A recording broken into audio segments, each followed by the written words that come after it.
Hi there, good afternoon. 14 years after being released by Arsenal, Eberechi Eze is closing in on a return to the club he supported as a boy. He's undergoing a medical today. We'll be live to the Arsenal, Spurs and Crystal Palace training ground this hour. There remains a standstill in the Alexander Isak situation at Newcastle, as Eddie Howe admits he doesn't know what the future holds for the striker. Got no way of knowing what will happen in the next few days in terms of trying to get some finality. 100%, you know, I want to see him back in the Newcastle shirt. And Manchester City have signed 6 players this summer. Any more new faces before the window shuts? We're live from Pep Guardiola this hour.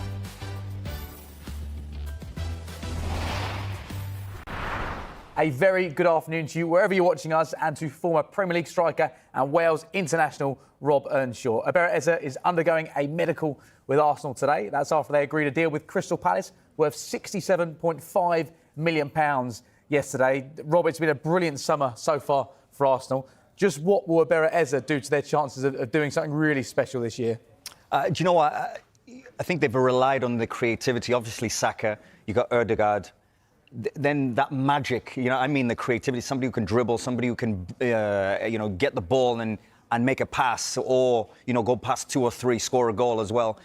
And I think they need more of that. That's where they lacked last season to get them over the line of winning the title.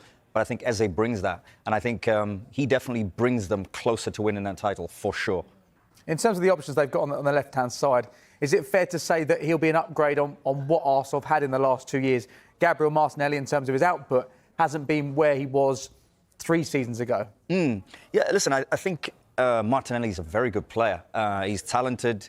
I think what he brings to Arsenal is that speed, being able to play 1v1, dribble, get the ball. But I think Eze brings that and much more. I think that calmness in front of goal, being able to, if he's 1v1, generally he's going to punish you, but also at the same time he's going to put the ball in the back of the net. I think we've seen a real improvement in Eze and his goals in the last 6 months. And I think himself, he felt that he went to upper level. So I think that's what he's going to bring to Arsenal. And I think where we see it, and with Zubimendi, Rice, Ødegaard, Saka, Gyökeres, of course, the real position he probably fits in is on that left-hand side. Now, is that going to be a left-hand side where he drifts in a lot because he loves to play number 10, loves to play in midfield also? Or is Martinelli still going to play? And maybe it's a change of position that he plays more central. So it's a real hard one. But I tell you what, though, it's a great choice, because if you have Eze in your squad to choose from, you are in a fantastic position. OK, well, we are very well covered here on Transfer Talk this afternoon, because we are at Arsenal's training ground with Gary Cottrell. James Green is at the Tottenham Hotspur training ground, and Richard Newman is at Crystal Palace for us. Let's go to you first, Gary. The deal is moving closer and closer. What is the very latest on Eze to Arsenal? Well, we're obviously here because we're going to have the opportunity to ask that very question to Mikel Arteta in about an hour and a half's time. But we know that Mikel Arteta, until a player is unveiled on the Arsenal media sites in the Arsenal shirt, the document is signed, he plays his cards very, very close to his chest. Even though Crystal Palace yesterday, last night after the match, confirmed that Eze has gone, Glasner confirmed it, Steve Parish confirmed it. I think the situation is he's going to be having his medical within the next few hours, if not already. They have got the facilities here to have the medical here on site.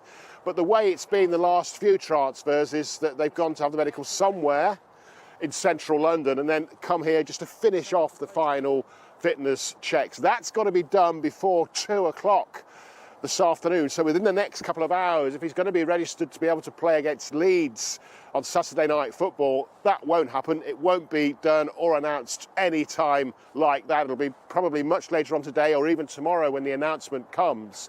And so he'll be ready to play in whatever position, to increase, I think, the what Arsenal have in terms of launching surprises, giving them a little bit more unpredictability. I think that's what Arsenal have missed, and Eze brings them that, whether he plays centrally or on the left. And I think that announcement will come within the next 24 hours, and he'll take to the field for Arsenal, the club that he supported as a boy, started his career here, against Liverpool at Anfield next week. What a debut. Very exciting stuff. Gary, thank you very much for now. So Arsenal and their fans pretty happy at the moment. Don't think you can say the same for the Spurs supporters. James Green is at their training ground now. James, great to see you. Another big target miss for Tottenham. How will Thomas Frank be feeling and where do they go from here? Look, he'll be feeling disappointed. I think it'll be a bitter pill for everybody associated with Tottenham Hotspur to swallow, not just missing out on a player to your rivals down the road, but more importantly, missing out on a player of the calibre of Eberechi Eze. These opportunities to sign players of that quality don't come around very often, and it felt like it was very close for Tottenham. And let's not forget, it's been disappointing for Tottenham fans in their search for a number 10 this summer. Missed out on Morgan Gibbs-White with that £60 million release clause debacle, and the player eventually choosing to remain at Nottingham Forest. But for the club, as soon as they learnt that Eberechi Eze had decided on a different destination, they started to move on and work on a different plan and different targets. And those targets, we hear rumours and interest in Monaco's Magnus Akliouche. Morgan Rogers is a name mentioned in some of the newspapers today at Aston Villa. Long-standing interest in Tyler Diblin too, but it remains to be seen where they go now. And pressure probably mounting a little bit on Daniel Levy, Johan Langer, and of course former Arsenal managing director Vinay Venkasham, who now resides at Tottenham Hotspur, because Thomas Frank's made it clear he wants 3 or 4 players between, well, certainly now and the close of the transfer window. A target of a number 10, a left winger, and a centre-back are key additions that he needs, he feels, to compete on all fronts. Bear in mind, Tottenham, of course, have got Champions League football to look forward to. But we'll get the thoughts of Thomas Frank on the situation with Eberechi Eze, and, of course, get an update on injury issues as well. A bit of confusion about Dejan Kulusevski, whether he's out longer term or whether he's going to be due back soon. And, of course, build up to their rather big game tomorrow lunchtime at Manchester City when we speak to Thomas Frank at 1:30. Brilliant stuff, James. Thanks for now.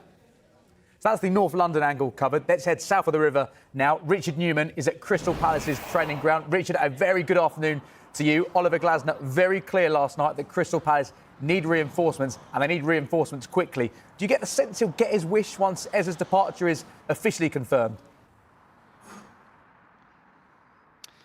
Well, the king is dead, long live the king, is what Steve Parish, the Palace chairman, said last night, which is all very well in saying, but usually in that situation there's a pre-anointed successor, and that's not the case in this situation. But Parish saying there is going to be money to spend. They'll try and reinvest it. There are strong links to Leicester's Bilal El-Khanous and reported interest too in the Club Bruges player Christos Zolis. But replacing Eze is only part of the issue. What happens with Mark Gay in the last 12 months of his contract, of course, and plenty of speculation about his future. And speaking after that Conference League game last night, Glasner was showing his frustration. And I spoke to him 2.5 weeks ago, and he was frustrated then. He was saying that there was a plan going into the summer about what they wanted to do in the transfer market. And it's not come off. They need players through the door. And, he's clearly far from content, Oliver Glasner. Palace are going to need all their negotiating skills to try and get those players through the door in the week and a half left we have of the transfer deadline. And, that probably gives the selling clubs even more bargaining power too, you could argue, heading into as they get closer, get a little bit more desperate, Palace, to trying to get those players in as the deadline gets closer next Monday. Richard, thank you very much for now. So Eze's impending arrival will take Arsenal spending to over £200 million this summer. It's the second time they've done that since Mikel Arteta took charge. In fact, if we look at Arsenal's summer transfer business in total during his tenure, they'll have spent close to £940 million. And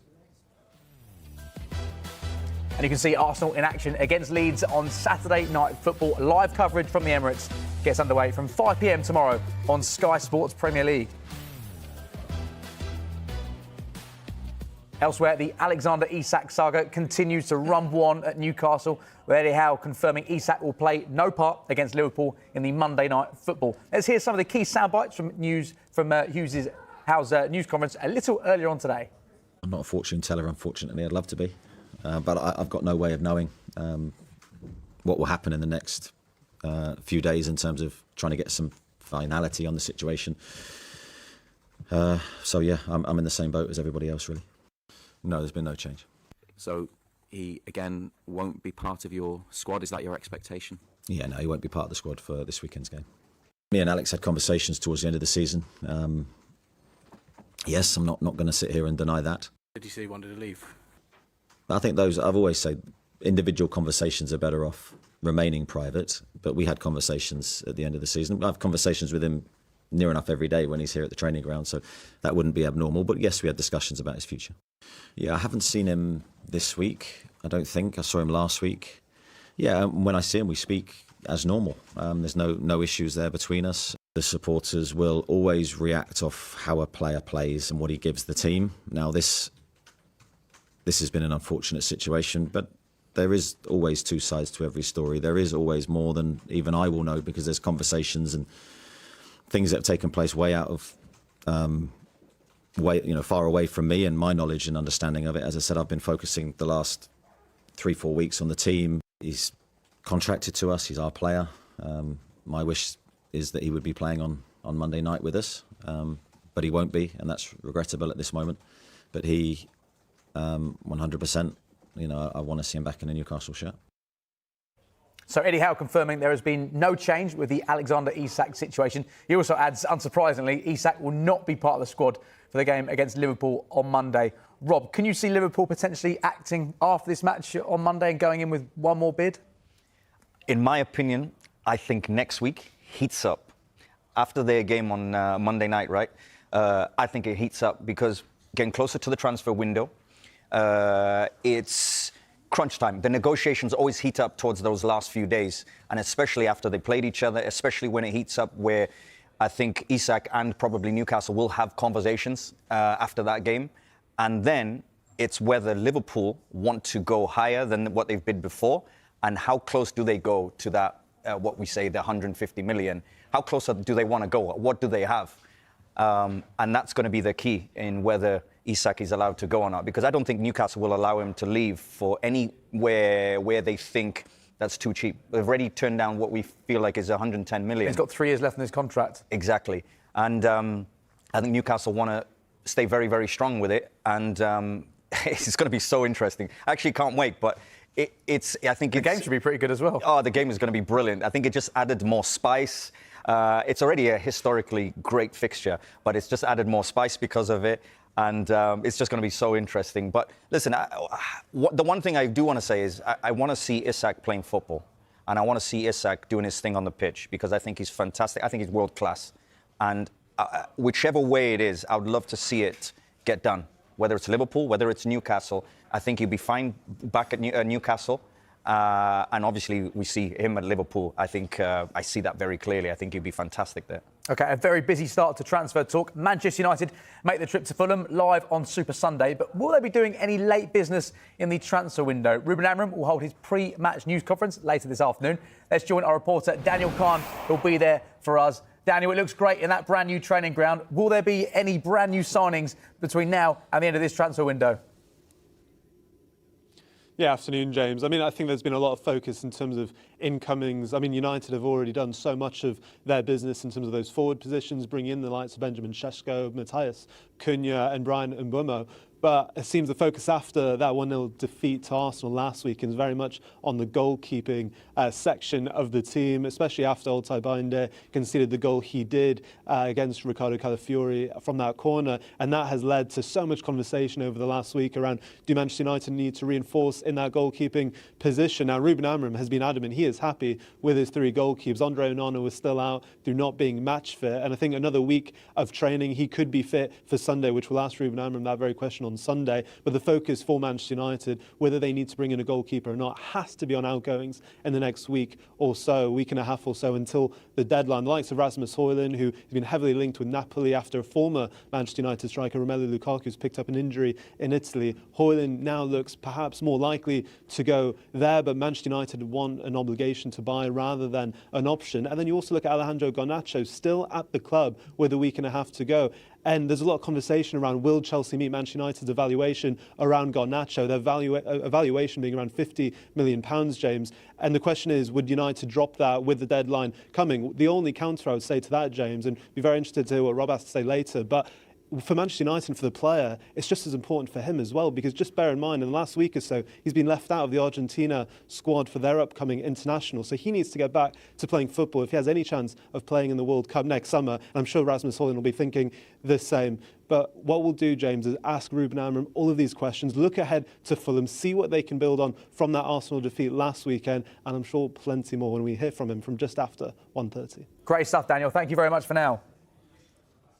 But let's ask you that question that Daniel's posing there. There's a number of players, the likes of Jadon Sancho, Alejandro Garnacho, who are training on their own right now, missing the start of the season. How will they be feeling? Because it doesn't feel like we're very close to any of these deals being done in terms of outgoings. And we know United need these outgoings to materialise if they were to potentially bring more players in. Yeah, I think what Manchester United are doing, they're staying very strong to their valuation. Their valuation is clearly very, very high. And of course, they're both still what you consider young players, especially Garnacho. And they want the right deal. They brought in their players that they're incoming, but the outgoing, it looks as if it has to be the right prices. Now, I think as the window goes on, they'll drop what is their ideal price and maybe meet in the middle. So I can see Garnacho going. I can see Jadon Sancho going. Sancho more on loan, I think. I think Garnacho, I think a deal can be done there. And I think it's Manchester United need it. They need to get those players out, and they're very firm that they need to go as well. So it appears that the majority of United's business is done with more incomings unlikely. If they were to strengthen in one area, would you be looking for a midfielder or a goalkeeper if they can only target one position? Listen, I think Bayern Dier, after last week, of course he made a mistake, but I'm not one of those that he made one mistake in the game and, it's the end, get rid of him. No, he's a very good goalkeeper. He's proved he's won them games last season when he came in. I think that's not as urgent as a midfielder. I actually think a midfielder right now is more urgent than the goalkeeper. So I'll definitely be looking at midfield because I think that's the one position that... Look at where Manchester United want to go. They want to be in the Champions League and fighting for titles. Your midfielder is going to be key to that more than your goalkeeper right now. There's a lot of work for that midfielder to do, playing alongside Bruno Fernandes. Would you expect Benjamin Sesko to start this weekend? How much do you think he'd have benefited from a full week on the training ground with Amorim, and potentially tomorrow or Sunday we had the opportunity to see Mbeumo, Cunha and Sesko start together for the first time? Yeah, I mean, the more I see Sesko, the more I think he's just got so many good qualities. That's going to add to Mbeumo's qualities. He's going to add to Cunha, Bruno Fernandes. I think the hard part is always the first few weeks as a player, and you're trying to get to know your teammates. But the big thing is not just to get to know their qualities. When they'll see you. When you make a run, do they see you or do they delay? And I think he's playing with great players. And Sesko having a week's training, having time with the manager, having time to discuss with his teammates. I'm going to make this movement. I'm going to make this run. Find me. Those little discussions that happen in training is what I think is going to benefit Manchester United. Sesko, I think, is going to be ready. I would love to see him start the game now because I think probably even if he plays 60 minutes, it's going to be better for him than playing, maybe half an hour. I think that's the next step. But that's exciting for Manchester United. Mbeumo, Cunha, Bruno Fernandes, Sesko. I think, especially after last week, I thought they were exciting last week. But once they get it right, there's so many goals. There's so much creativity there. I think it's dangerous for most teams when they play Manchester United. Ruben Amorim coming up for us later this afternoon on Sky Sports News. But next, we'll be live to Everton as they prepare for their first ever Premier League match at their new home. And also, we'll hear from Andoni Iraola on Bournemouth's latest signing. Stay with us. Hi there. It's the start of a new era for Everton as they prepare to play at their new home for the first time live on Super Sunday. But can we expect many new faces before the window closes? David Moyes will hold his news conference later. Let's join our reporter, Vinny O'Connor. Vinny, good to see you. Everton have been linked with many names, but do you think it's likely there'll be any new additions, especially in attack? I think they need to bring players in. We saw that against Leeds on Monday night in the Monday Night Football. David Moyes has made it clear since early in the window, really, that he wanted to get around 9 or 10 players in during this transfer window. And it's clear the areas where he's looking to strengthen. Obviously, we know they want to bring in a right-sided attacking player. We've seen that with the bids that have been rejected by Southampton for Tyler Dibbling. I think there's a feeling down at Southampton as well that they're braced for Everton to go back in. But at the same time, I think if Everton are to go back in, they need a little bit of encouragement from Southampton that there is a compromise to be reached on the asking price. Aside from that, of course, Everton have also looked at Malik Fofana at Lyon and also Abdul Fatawu at Leicester City as well. So there are options for Everton in terms of bringing in that right-sided attacking player. It's what they can trigger between now and that deadline. As well as that, of course, you arguably would look at the strike force and feel that they need to bring in a central striker, someone who could be the focal point of the attack and take that responsibility away from the likes of Beto and Thierno Barry. Thierno Barry in particular, of course, because he is a youngster coming in to English football. And on top of that, Everton would also look to bring in a defensive midfielder, probably someone who can operate in the same kind of role as Idrissa Gana Gueye and take a little bit of the workload away from him.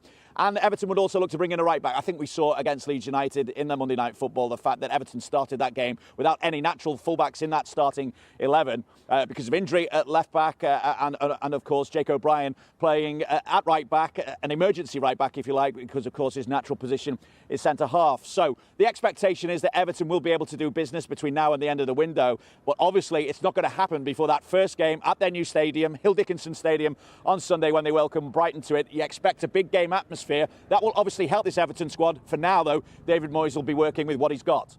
Vinny, thank you very much for now. Now, in terms of former Everton players, Ben Godfrey has just joined Sheffield United on a season-long loan from Atlanta. Rob, in terms of Everton, just one shot on target at Ellen Road on Monday night. Can you understand why David Moyes wants a little bit more firepower? Yeah, absolutely. I mean, you saw him against Leeds and they just looked average. They didn't look there like they were ready for the season. Just in terms of their attack, their creativity, scoring goals, creating chances. Very, very poor. So, of course, he's looking at it. I mean, when you look at it, they've got a lot on number 10. You know, Dewsbury Hall, I like him. I think he's excellent. Grealish, obviously not quite fit, but he'll come in at some point. McNeil is there, Ndiaye. And Beto actually was very, very good. I think eight goals in 15 starts towards the end of last season. So he delivered, but you get the feeling that Moyes is not happy. I tell you one, I'll throw it out there. I tell you one person would fit right in. Nicholas Jackson at Everton. You're talking about looking for a striker, somebody who can score goals, stretch the pitch for your number 10s. Nicholas Jackson would fit right in there in the new stadium. Maybe it's something that maybe Everton might be looking at, but I think they need a forward player for sure. Might cost them a bit, but it could be a decent fit, definitely. Next, as promised, we're going to hear live from Manchester City manager Pep Guardiola, head of City against Tottenham in the lunchtime Premier League kick-off tomorrow. Stay with us.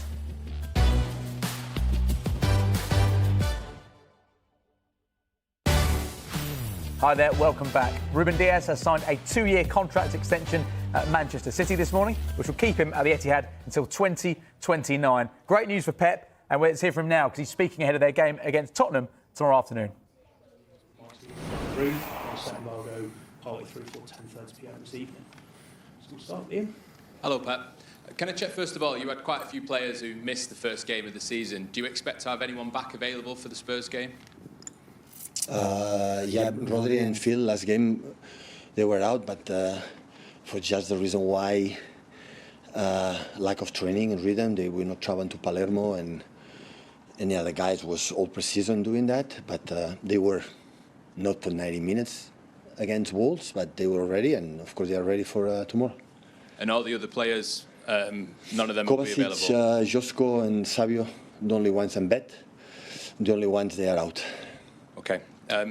Looking at Tottenham Hotspur, what they've managed to do in a short space of time with Thomas Frank, what have you been able to see in the change in them from last season to this? It's too early to know it, but I don't have any doubts that Thomas will do an incredible job in a big club like he has done in Brentford. No doubts. He's top-class manager in different scenarios and different alternatives, how they can play, and I saw it, we suffered it when he was in Brentford. You've obviously done it where you've gone with a distinct style of play and implemented that at new places. How much of a challenge is it to try and get the team up to speed straight away when you've not had that much time to be able to give your ideas and it's new players that you're working with? No, first it's funny. So when you have done many times in many years in one time, go another time, you know, for new, as you say, newer scenario, new players, new atmospheres, new expectations, so it's always funny. It's a challenge for yourself, for the team, but I have the feeling that you have to wait. So I remember my first season, with the first official games, we won all 10, and after we didn't win for our reasons, but the season was good, but we didn't win. So it's a question of, I know today is everything judged in one game in a rise, and in one game the season will be in that way. Looks like we don't learn what happened in the past, you know, to make that analysis. Of course, you have to open. You have to full radios, newspapers, and TVs, you have to, a lot of time to talk. It's normal happen, but it's just the beginning. It's just one game, and so many things are going to happen in good way and bad way. Hi, Pep. Since January, City have collected the most points in the league. Who? Your side have collected the most points in the league. Do you think you're starting to get that fear factor back on opposition? In our team? Yeah. Back to back? Back what happened last season? Yeah. I don't know. It's one game. So I like a lot of things I'm seeing on daily basis, I would say, in the trainings and behaviors. I like it. But I would like to be a magician to know what's going to happen, and I don't know. Lost 4-0 against Spurs at home last season. How much of a shock was that to you at the time, and are you sort of looking for revenge this time? No, it's just another opportunity of revenge. There's no sense. So always, the Spurs have been a tough opponent for us, but it's a completely new season, and so start. So what happened in the past and good things is past. This what we can do. I know we in that moment I remember was after international break, and was already we came from 2 or 3 bad results, and now the dynamic started to really bad, not good last season. But it's a new season, new vibes, and the game will be hopefully like last season, the first 50-20 minutes that we create a lot to go get comfortable winning, and after. Because the Spurs always have been a really good team with good players. Yeah, and just on a general note, Premier League clubs have spent the most money in this transfer window than ever before. Just what are your thoughts on that? Can it go on? Do you think they'll continue to spend in the future as well? So I don't know. I think the clubs Spanish because with the strict financial fair play rules. So with the Spanish because they can do it. And apparently it's not just Man City, right? Hi, Pep. You mentioned Rodri's back available. How big a boost is that? I just want consistent Rodri. That's all. I don't have any doubts about his potential, quality. Still, so far, is the best player in the world. In a few months, we elected a new one, but still it is. I don't have any doubts. It's just a consistent. The consistent is at trainings, weeks, games, minutes, and after, everything will be fine. Another player who made the first start for City, James Trafford, really impressive there. How pleased have you been with his performances? And is he still your number one for this weekend? We decide tomorrow or tonight after dinner, and happy. So the new players always bring. It's like me when I arrived in the first year. I always bring new energy, new everything, stuff, and everything, and I changed 4 or 5, 6 times the stuff, closer stuff, and always bring new energy and any ideas. Players are the same. So, and James bring his youth and desire to play in the club. Was born, was grown, and happy for the performance. But I said many times, it's just the first game. So it just be consistent in the way we play it and improve like we have done. We have to do better against Spurs and Tottenham balls, and And just on players potentially leaving, there's lots of conversation we've heard around Manuel Akanji, Savinho as well. Can you give us an update there? I don't know our players, and we'll see what happens. I think a few things are going to happen, and we'll see. Hi, Pep. Ruben Diaz has signed a new contract with the club. He missed a lot of football last season, as did John Stones. How important is it to have them both fit? And how important is that partnership to the success your team can have this season? Yeah, and Josko, and Manu, and Nathan, and Kusa. Everyone it is. But of course, all I ask in the beginning of the season, so many times to the guys inside and now here, is always I want the team fit. Injuries will be injuries, but not as much what happened last season. So just players to play and compete. That's only I want. How much impact is Pep Lijnders having on you and the team? I know it's quite early still, but what's it been like to work with him so far? Yeah, a lot. We are really pleased. I'm really pleased working. I was with him in the past when I was in Rodo with Enzo Maresca, with Mikel, with Dome. I've been so lucky to have an incredible people around me that teach me a lot, inspire me with his advices, his knowledge, his vision of what happened during the day. And Pep is no different. Bring us incredible energy, knowledge, is incredible work ethic, and yeah, him, Kolo Touré, and James, the three guys came this season. We are, not me, we are really, really pleased. And say thank you to join us, of course. Pep, just to double check, so Ederson is fit? Yeah. He's back to normal. And on the transfer window and the amount of money that clubs are spending as well as City, do you feel almost kind of vindicated to see that people that said it's only City, it's not only City, you see Liverpool, you see Arsenal, you see United? Is this almost a relief to see the criticism? Absolutely not. So I know they do it to us, but I will not be in that game. So everyone do what they believe is the best for the team. And I know our spend net in 10, 11 years is amazing. Just take a look. I know it's just, well, spend. No. Question, if you spend it because you sell. Otherwise, you know to spend. So I've been really good in that team. Just take a look if you are interested. So I've been really good. That's why we are sustainable. And of course, there are rules like we have to defend and protect. And if this season, because this season we spend more for the reason the injuries in the transfer window before the World Cup, but in the previous season we didn't spend almost few because we have a team that were a champion and stable. And the reason why it happened is because we had a lot of injuries. But every club does what they want. So yeah. So, because we spend a lot, right? And spend net is fantastic. And we win. So, the business is the fact that if you win, right? And the people spend to win in the level that you can. But in this league, for many reasons, they have more resources to other leagues to do it. And if they do it, it's because they want to try. We'll see on the pitch what happens. Certainly bugger there for 10:30 p.m. this evening. Someone start. Hi, Pep. OK, that's Pep Guardiola ahead of their game against Tottenham in tomorrow's lunchtime kickoff in the Premier League. He confirmed that Rodri and Phil Foden will be available for the match tomorrow. Josko Gvardiol, he is still out. In terms of potential outgoings, Pep said that let's see what happens. There are doubts around a number of first-team players, including Ederson. Rob, in terms of Rodri and Phil Foden being back in the mix, massive boost to have Rodri back again. It feels like a massive season for Phil Foden. Yeah, of course, Rodri's incredible. But Phil Foden, I feel like this is... the pressure's on him because with the changes Man City have had, Cherki coming in and Marmoush as well, I think he's amazing. I think those two are incredible. It just puts a little bit of extra pressure on Foden. But Phil Foden is a brilliant, brilliant player. He's so talented. He's so good. We just want him to do what he's been doing. Let's not forget, just over a year ago, player of the season because of his goals, because of his creativity, because of being able to produce a match-winning performance out of nothing. So it's a big season for Phil Foden for sure, and we want him fit. We want to see him and want to see his talent. And what I would love to see now him is go up to hit closer to his potential.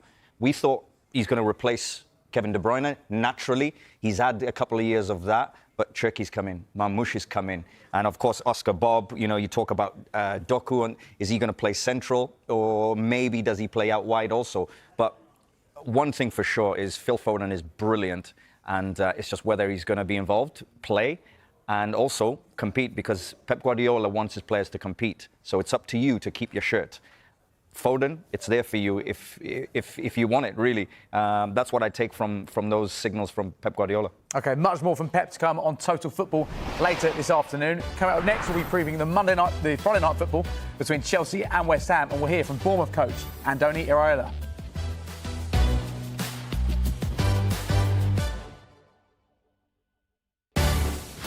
OK, let's get more on the Alexander Isak standoff at Newcastle. Eddie Howe says the players would welcome Isak back if the striker had a change of heart, just as he would. There's no doubt how the players will feel. I think they'll feel the same way I do. Alex is an outstanding player. And I have to say, he's a very, very good person, good character. He's a good lad, wants to succeed in his career.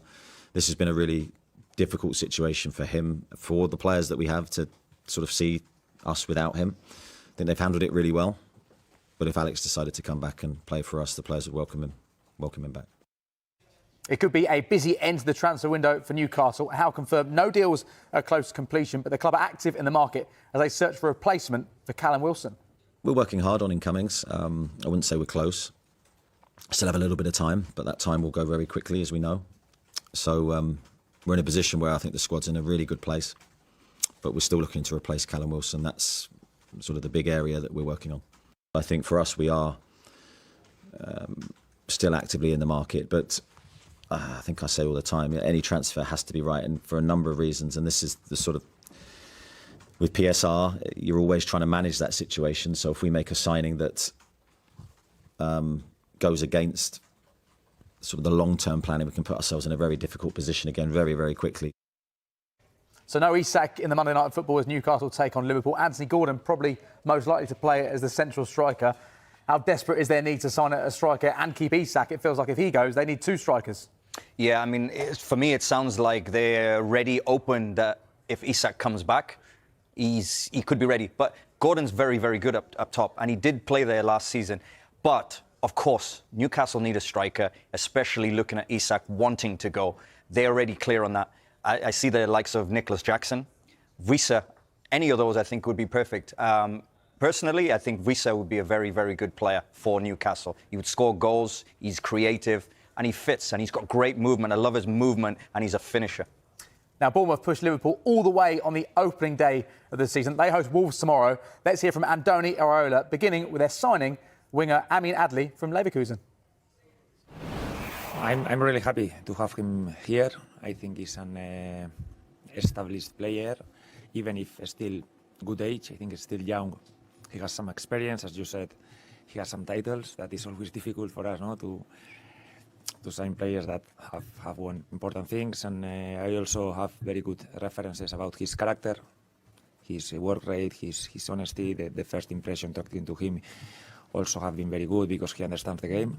When you start talking about the tactics, about this, you feel like he's ready, and he speaks English very well. He can cover, I think, also different positions in our system, and obviously he will need, like all the other players, some time to adapt.